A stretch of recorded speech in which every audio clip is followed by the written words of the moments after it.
How to add longer videos on Facebook Messenger story.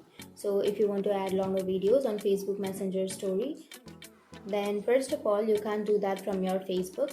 So I'll show you a way.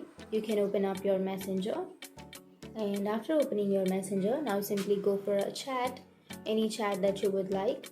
And now you can simply go for the bottom left, which has that albums icon. Simply tap on that albums, and then you can choose video that you would like to upload. So I'll be choosing a video. For example, I'll be choosing this one.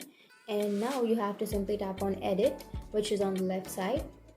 And after tapping on that, here on the bottom side you will have your story option on the bottom left side. So you can simply tap on your story, and then you can simply tap on OK. It might take some time to upload, and after some time you can simply open up your Facebook, and here you will have your story.